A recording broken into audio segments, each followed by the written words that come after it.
Good morning. मैं BK. Jha, Mahatma Gandhi शिक्षण संस्थान दरभंगा से आज वर्ग 8 के लिए अभिलाषा पाठ पुस्तक का पाठ संख्या 1 के अभ्यास कार्य में आज चलते हैं। अभ्यास कार्य लेकर के आज आपके सामने प्रस्तुत हैं। तो वर्ग 8 के पाठ 1 कोई नहीं पराया कविता का अभ्यास कार्य हम बनाएंगे। अभ्यास कार्य में पहले कुछ हमारे उच्चारण को शुद्ध करने के लिए शब्द दिए रहते हैं, उसका उच्चारण करेंगे। उच्चारण करने वाला है मनमोहनी, प्रकृति, रत्नेश, प्रसून, आनंदमय, शिरोमणि, यशस्वी, शिक्षित। सोचिए और बताइए। में मौखिक क्वेश्चन है, आपका देश कैसा है? तो हम लिखेंगे हमारा देश प्यारा, मनमोहक और स्वर्ग से भी सुंदर है। आपका देश प्रकृति के गोद में बसा है। स्पष्ट कीजिए। यह संसार ही प्रकृति है, लेकिन प्राकृतिक बनावट जो हमारे देश को प्रकृति ने दिया है वह एकदम से अनुपम है। ऐसे जिसके उत्तर में मुकुट के रूप में हिमालय, दक्षिण में हिंद महासागर, ऊपर उत्तर में मुकुट के रूप में हिमालय पर्वत है और दक्षिण में चरणों को पखारता हुआ हिंद महासागर, जंगल, पर्वत, पठार, मैदान, अनेक नदियों से सजी हुई यह देश प्रकृति का सबसे प्यारा और सुंदर देश के रूप में अवस्थित है। इस कविता से हमें क्या सीख मिलती है? तो इसका हम लिखेंगे। इस कविता से हमें सीख मिलती है कि हमें अपने मातृभूमि का आत्म गौरव होना चाहिए। हमें हमारे मातृभूमि से प्रेम होना चाहिए।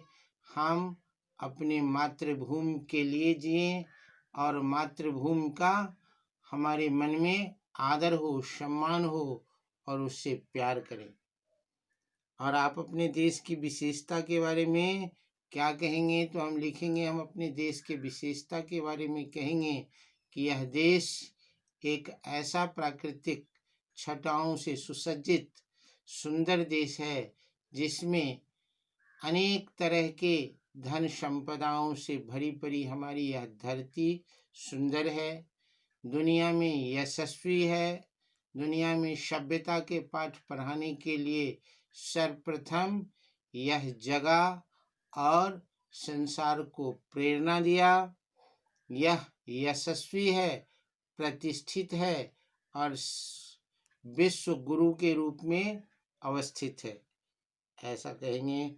चलते हम लिखित प्रश्न की तरफ। लिखित प्रश्न में निम्नलिखित शब्दों को बहुवचन में बदल करके उसके सही ऑप्शन को चुने, सही विकल्प को चुने। तो सफलता को हम सफलताएं लिखेंगे, पहला में टिक करेंगे। माला को दूसरा में मालाएं लिखेंगे। सखी का सखियां लिखेंगे। ऋतु का ऋतुएं लिखेंगे। लहर का लहरें लिखेंगे। अब हमें संज्ञा पढ़ा रहा है। हमने अपने व्याकरण में पिछले कक्षा में पढ़ा होगा संज्ञा के भेद। संज्ञा सबसे पहले किसी वस्तु, व्यक्ति, स्थान या भाव के नाम को कहते हैं। संज्ञा का वर्गीकरण प्राचीन व्याकरणों में 5 भागों में बांटा गया था। उसके बाद से जब आधुनिक व्याकरण अभी के रिसेंट शोध के मुताबिक आया तो संज्ञा के हम 3 भेद पढ़ते हैं अभी तक, व्यक्तिवाचक, जातिवाचक और भाववाचक। यहाँ हमको संज्ञा का 2 भेद पढ़ा करके बता रहा है, जिसको हम अंग्रेजी में पढ़ते भी आ रहे पीछे से, काउंटेबल और अनकाउंटेबल, गणनीय और अगणनीय संज्ञा। तो गणनीय जिन वस्तुओं को हम गिन सकते हैं उसे गणनीय के श्रेणी में रखते हैं, और जिनको नहीं गिन सकते हैं उन्हें हम अगणनीय के श्रेणी में रखते हैं। जैसे घर है तो घर को हम गिन सकते हैं, यह गणनीय संज्ञा है, काउंटेबल नाउन है। और आटा को हम नहीं गिन सकते, इसीलिए वह अगणनीय संज्ञा है। तो इसमें कुछ शब्द दिए हुए हैं जिसको हमें गणनीय और अगणनीय के रूप में वर्गीकृत करना है।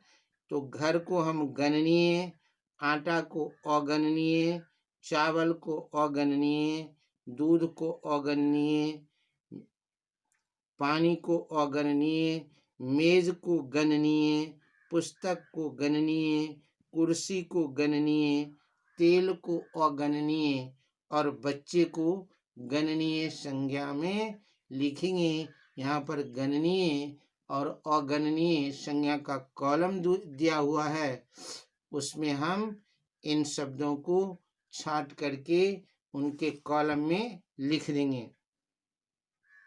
और यहाँ अप्राणीवाचक शब्दों में लिंग की पहचान, हिंदी व्याकरण में लिंग की पहचान करने के लिए हम प्राणीवाचक में तो पहचान रहता है, पहचान जाते हैं, लेकिन अप्राणीवाचक शब्दों की पहचान के लिए हमें उसके विशेषण, क्रिया, इस पर निर्भर करना पड़ता है।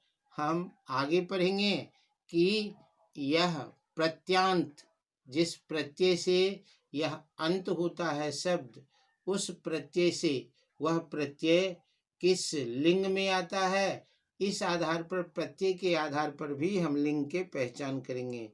तो यहाँ पर हमें सिर्फ 2 बात बताया है कि हम लिंग की पहचान विशेषण और क्रिया के आधार पर करेंगे।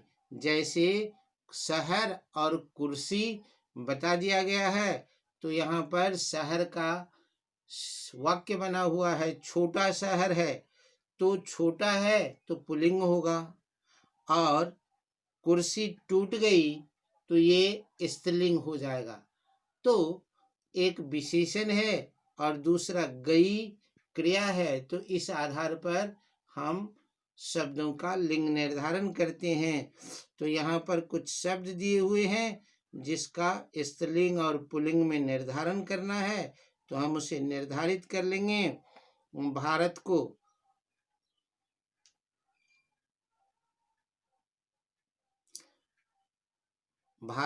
स्त्रीलिंग मानेंगे, भूमि को स्त्रीलिंग, झंडा को पुल्लिंग, सागर पुल्लिंग, फल पुल्लिंग, हवा स्त्रीलिंग, पंखा पुल्लिंग, देश पुल्लिंग, युवा पुल्लिंग, नदी स्त्रीलिंग, सब्जी स्त्रीलिंग और थैला पुल्लिंग।